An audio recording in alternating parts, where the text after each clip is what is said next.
ओम नमः शिवाय। मैं हूं ज्योतिष पंडित दीपक दुबे और उपस्थित हूं आपके साथ सूर्य के राशि परिवर्तन के प्रभाव को लेकर। सूर्य 14 मार्च से 13 अप्रैल तक मीन राशि में रहेंगे। इस दौरान हम लोगों के यहाँ खर मास इसको कहा जाता है, जिसमें कि शुभ कार्य नहीं होते, यानी गृह प्रवेश, विवाह, मुंडन इत्यादि कर्म नहीं किया जाता है। गर्मी भी इससे बढ़ना शुरू हो जाती है धीरे धीरे। ठंड का प्रभाव कम होने लगेगा, गर्मी बढ़ने लगेगी। तो सूर्य का गोचर मीन राशि में हो रहा है 14 मार्च से 13 अप्रैल तक यहाँ पर यह रहेंगे। थोड़ा विलम्ब से दे रहा हूँ, बार बार कारण क्या बताया जाए, लेकिन थोड़ा विलम्ब से, लेकिन चूंकि महीने भर रहने वाला इसलिए इसका राशिफल दे रहा हूँ ताकि आप उसको समझ सकें। सूर्य यहाँ कुछ समय तक बुध के साथ युति करेंगे, सूर्य बुध की युति रहेगी। राहु पहले से मीन राशि में है, तो सूर्य बुध और राहु की युति यहाँ पर बन रही है। बड़ा ज़बरदस्त योग बनता है, क्योंकि सूर्य बुध से बुद्धादित्य बनता है, सूर्य राहु से वैसे तो ग्रहण योग बनता है, लेकिन कुछ भाव में ज़बरदस्त तर्क शक्ति दे देता है। ऐसे लोगों को तर्क में परास्त करना असंभव होता है। सूर्य बुध राहु हो, जुबान थोड़ी कड़वी हो सकती है, सच बोलेंगे, सीधा बोलेंगे और तर्क के साथ बोलेंगे, आपको अनुत्तरित कर देंगे, उत्तर आदमी नहीं दे पाएगा। योजनाएं बहुत ज़बरदस्त बनाते हैं। ऐसी मतलब अगर किसी उलझन में फंसे, ऐसे शांत रहेंगे, लेकिन किसी उलझन में अगर फंसे तो ऐसी योजना बनाएंगे कि सामने वाला हतप्रभ रह जाएगा कि कैसे निकल गए। तो इस तरह की कुछ अच्छाइयाँ भी हैं, ग्रहण योग भी बनता है। मीन राशि जो है वो सिंह राशि से 8वें स्थान पे पड़ती है, तो इस कारण स्थान का योग बड़ा अच्छा नहीं हो रहा है सूर्य का यहाँ पर, है ना। 6-8 का संबंध बन जाएगा अपने स्थान से, तो अधिकांश जगहों पर थोड़ा अपने स्थान से जो है वो थोड़ा नकारात्मक जो है वो प्रभाव सूर्य यहाँ देंगे। राहु के साथ हैं तो वो भी कम्बिनेशन ठीक नहीं है, क्योंकि बुध और के साथ भी कम्बिनेशन बन रहा है, तो कुल मिला के कुछ समय तक ठीक रहेगा। ओवरऑल क्या प्रभाव पड़ता है वो बात आपसे अब करते हैं एक एक करके राशि के अनुसार। मेष वालों के लिए पंचमेश है, द्वादश में जा रहे हैं, राहु के साथ जा रहे हैं। भटकाव उत्पन्न होगा, निर्णय शक्ति कमजोर होगी, शिक्षा प्रतियोगिता में बाधा आएगी। अस्थाई कुंडली में अगर इस तरह का योग हो तो शिक्षा अक्सर अधूरी छूट जाती है लोगों की। अगर मंगल या बृहस्पति बहुत अच्छी कंडीशन में नहीं है, अगर होंगे तब भी शिक्षा पूरी करने में कठिनाई आती है। और कई बार ऐसा होता है कि अगर बहुत शिक्षा प्राप्त कर भी लिए, शिक्षा अगर आपने प्राप्त कर भी ली, आप हायर एजुकेशन ले भी लिए किसी कारण से, तो अक्सर देखा जाता है कि आप उस क्षेत्र में काम नहीं करेंगे जिस क्षेत्र में आपने एजुकेशन ग्रहण किया है, यानी लाइन बदल जाएगी। तो कुछ न कुछ शिक्षा से संबंधित कठिनाई उत्पन्न करते हैं और ये दिक्कत आती है। दूसरा, अनावश्यक का भ्रमण, अगर विदेशों में है तो थोड़े बहुत कष्ट की संभावना, संतान से मानसिक अशांति और अनावश्यक का धन खर्च। तो यहाँ पर सूर्य राहु बुध की युति किसी भी दृष्टिकोण से अच्छी नहीं हो रही है, विशेष करके सूर्य का यहाँ पर जाना ठीक नहीं है, यह नकारात्मक परिणाम देने वाला होगा। वृषभ वालों के लिए सुख भाव के स्वामी हैं, 6-8 का संबंध बनाएंगे, आय स्थान पर आपके हैं। आय स्थान पे सूर्य बुध और राहु की युति धन के दृष्टिकोण से कुछ हद तक ठीक है। घर से दूर जाकर के धन कमाने की स्थिति उत्पन्न हो सकती है। पारिवारिक जीवन के कारण कुछ न कुछ कष्ट और पारिवारिक जीवन में धन खर्च की संभावना बनती है। आय का अधिकांश हिस्सा पारिवारिक उलझनों में, पारिवारिक जीवन में जाए, इसकी संभावना है। धन को लेकर के इच्छा शक्ति बहुत प्रबल होगी। योजनाएं बनाएंगे, फलीभूत हो ना हो तो और ग्रहों की दशा अंतर्दशा पर निर्भर करता है, लेकिन योजनाएं बहुत बनाएंगे, लालायित रहेंगे और आउट ऑफ द वे जाकर के धन कमाने की प्रवृत्ति भी हो जाती है। इस कारण बहुत से लोगों को अगर यह युति हो तो आगे चल के कभी न कभी फाइनेंशियल एलिगेशन भी लगता है। तो आप थोड़ा पहले से कुछ किए हुए हैं तो लगने की संभावना, कई जगह से योग बनेगा, आर्थिक जो है वो 2-3 जगह से योग इस तरह का टकराएगा। तो थोड़ा सोच समझ करके चीज़ों को करने की सलाह आपको दी जाती है। अब मिथुन वालों की बात करूं तो यह युति जो हो रही है वो आपके 10वें भाव में हो रही है, और ऐसे में यहाँ पर आपको अपने से उच्च अधिकारियों से भी कुछ न कुछ समस्या देखने को मिल सकती है, झेलना पड़ सकता है, और आपके जो अधीनस्थ कर्मचारी हैं वो भी आपके खिलाफ षड्यंत्र कर सकते हैं। तो थोड़ा सा, हालांकि जो यह कम्बिनेशन है उसमें आप अंततोगत्वा, और जो बाकी ग्रहों की स्थिति है उसमें आप अंततोगत्वा उससे निकलने में भी समर्थ होंगे, बुद्धि बल पर चीज़ों को परास्त करने में भी, समस्याओं से उबरने में भी आप समर्थ होंगे, लेकिन उलझनें बनी रहेंगी। इस समय पद प्रतिष्ठा में अगर वृद्धि हो तो लेने से बचना चाहिए, क्योंकि बिना वजह के उलझनें बढ़ाने वाली होंगी। तो कोशिश करिएगा कि अगर कहीं प्रमोशन वगैरह के चांसेस इस दौरान मिल रहे हैं तो उसको आप अवॉइड करें, क्योंकि ग्रह गोचर बहुत अच्छा नहीं है। करीबी लोगों के कारण भी कुछ न कुछ कष्ट मिलेगा, और करीबी लोगों के किसी न किसी माने वो कारण हो सकते हैं आप में, आपकी उन्नति में बाधा के। तो इस तरह की स्थिति आपके लिए यह बन रही, बहुत अच्छा यह गोचर नहीं दिखाई दे रहा है, कुछ न कुछ उलझन जो है वो बने, इसकी संभावना बन रही है। कर्क वालों के लिए भाग्य स्थान पे स्थिति उत्पन्न बन रही है आपके लिए, भाग्यवश कुछ धन हानि हो इसकी संभावना है। तो शेयर में, लॉटरी में, स्टॉक में आपको धन लगाने से बचना चाहिए।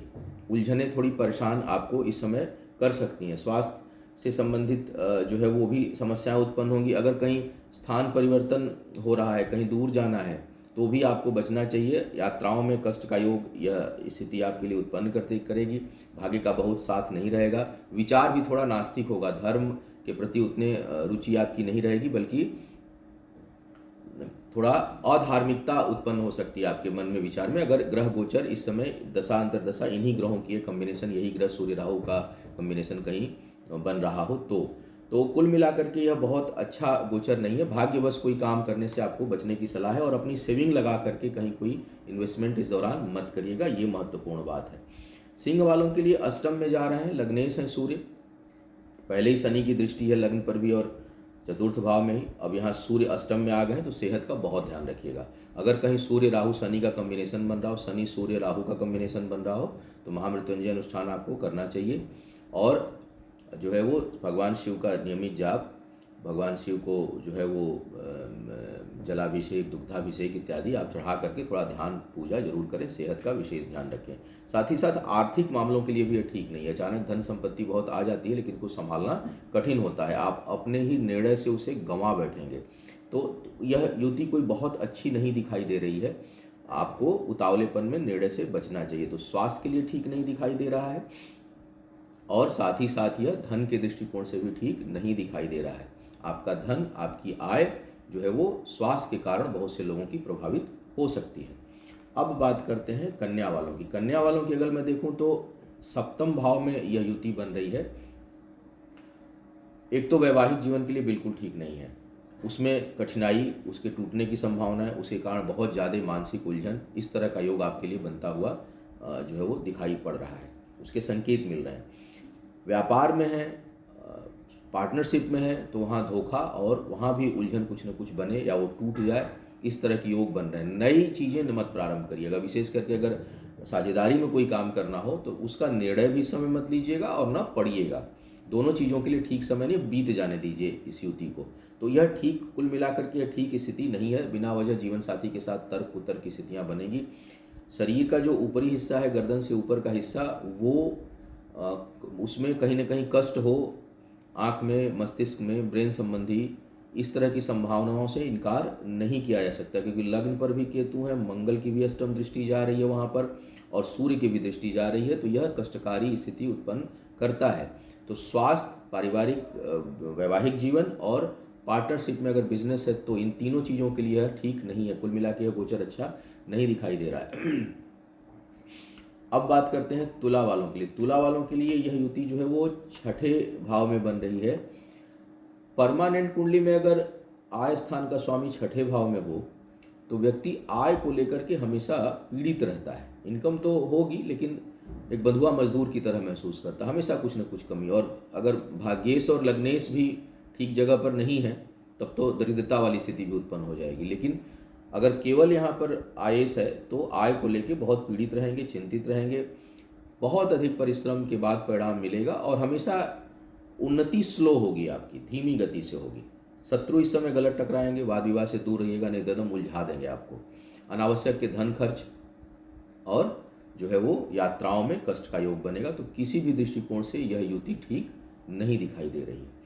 वृश्चिक वालों के लिए पंचम भाव में हो रहा है। कुछ मामलों में यह युति बड़ी अच्छी है। कुछ मामलों में का मतलब यह है कि अगर आप रिसर्च के क्षेत्र में हो, शोध के क्षेत्र में हो, मैथमेटिशियन हो, बहुत ख्याति मिलती है, क्योंकि ज़बरदस्त दिमाग चलता है।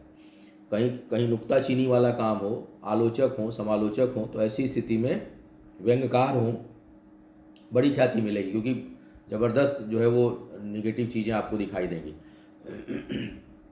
तो तर्क शक्ति बेहतर होगी, ज़बरदस्त होगी।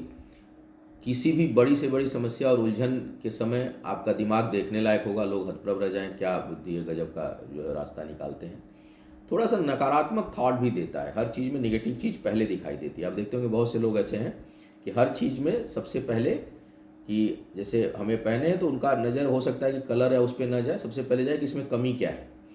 तो बहुत से लोग जो है वो इस तरह के स्वभाव के होते हैं। तो ऐसी युतियाँ जिम्मेदार होती हैं उनके स्वभाव में कि उनको नेगेटिव चीज़ें जल्दी दिखाई दें। संतान के साथ थोड़ा वैचारिक मतभेद हो सकता है। सलाह दूसरों को देंगे तो नुकसान होगा, खुद के लिए कोई निर्णय लेंगे तो फ़ायदेमंद होगा। तो अपने कार्यकलाप के लिए आप डिसीजन लेंगे, योगकारी होगा। लेकिन अगर आपका काम कहीं सलाह संबंधी है, विशेष करके फाइनेंस से संबंधित, करियर से संबंधित, तो वो सामने वाले के लिए नुकसानदेह होगा और बाद में उसमें आपको एलिगेशन देखने को मिल सकता है। तो उधर सावधान है। तो ये कुछ मामलों में अच्छा है, कुछ मामलों में ठीक नहीं है। आय के लिए बहुत लालायित रहेंगे, आय के स्रोत भी बनेंगे और उसके लिए बेचैनी बहुत बड़ी रहेगी इस दौरान।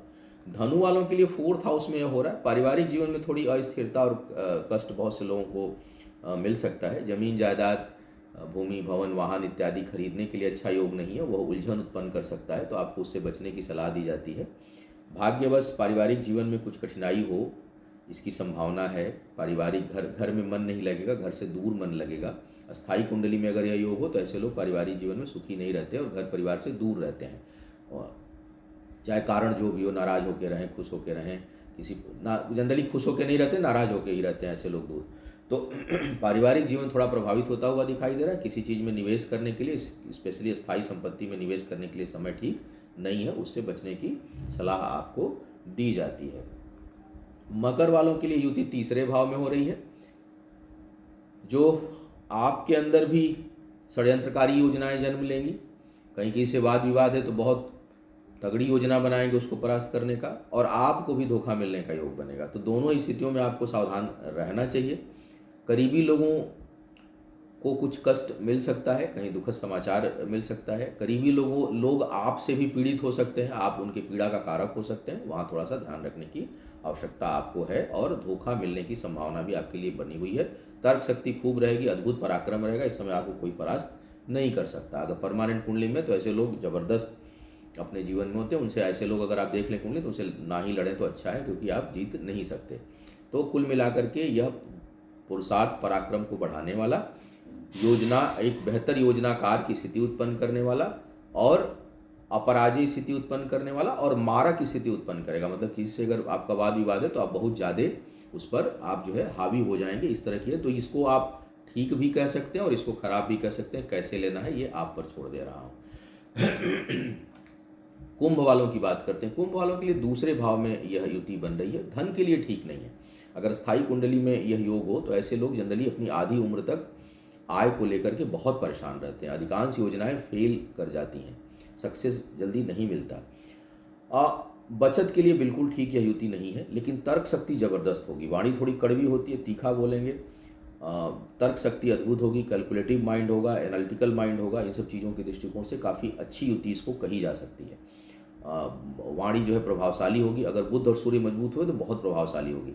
पुनः यहाँ कहूँगा, जैसे पंचम में योग बन रहा था, कि अगर ये यहाँ पर राहु अधिक मजबूत हुआ, बुध निगेटिव वक्री हो गए, सूर्य कमज़ोर हैं, सूर्य की स्थिति ठीक नहीं है, कम अंशों में है, तो ऐसे लोगों में अगर परमानेंट कुंडली में ऐसा योग है तो वाक दोष हो जाता है, बोलने में बड़ी कठिनाई आती है। तो दोनों तरह की स्थिति उत्पन्न करेगा, डिपेंड करेगा कि डिग्री किस प्रकार की बन रही है। लेकिन कुल मिलाकर के फिलहाल गोचर की बात कर रहा हूँ तो यह तर्क शक्ति को बढ़ाएगा। अकाट्य तर्क प्रस्तुत करेंगे अगर आप तर्कशास्त्री हैं तो इस समय। धन के लिए ठीक नहीं है, धन अगर इस समय लगाएंगे तो डूब जाएगा। मीन वालों के लिए लग्न में यह युति बन रही है। लग्न में युति होने के कारण थोड़ी मानसिक बेचैनी का सामना करना पड़ सकता है, आँखों से संबंधित और एसिडिटी से संबंधित, क्योंकि बुध और सूर्य दोनों जो है वो इसके कारक हो जाते हैं। राहु की भी उपस्थिति है, तो ये दोनों समस्याएं जो है वो अधिक हो सकती हैं आपके लिए। उससे थोड़ा उस पर सावधान रहना है। मन विचलित होगा, कई बार नेगेटिव थॉट्स आएंगे आपके मन में। योजनाएं बहुत बनाएंगे लेकिन वो फलीभूत नहीं होंगी, उस पर एक्शन नहीं ले पाएंगे। तो एक उलझन सी मानसिक आपके लिए जो है, मानसिक उलझन उत्पन्न आपके लिए हो सकती है। अपने शरीर के ऊपर धन अधिक खर्च हो इसकी संभावना है। स्वास्थ्य का ध्यान रखिएगा, यहाँ वहाँ भटकाव से आपको बचने की सलाह दी जाती है। तो यह था सूर्य के गोचर का संभावित प्रभाव। आपका आने वाला समय शुभ हो, आयु, आरोग्य और ऐश्वर्य की वृद्धि हो। इन्हीं शुभकामनाओं के साथ आपसे विदा लूंगा। पुनः मुलाकात होगी किसी नए विषय पर, तब तक के लिए मुझे आज्ञा दीजिए। ओम नमः शिवाय।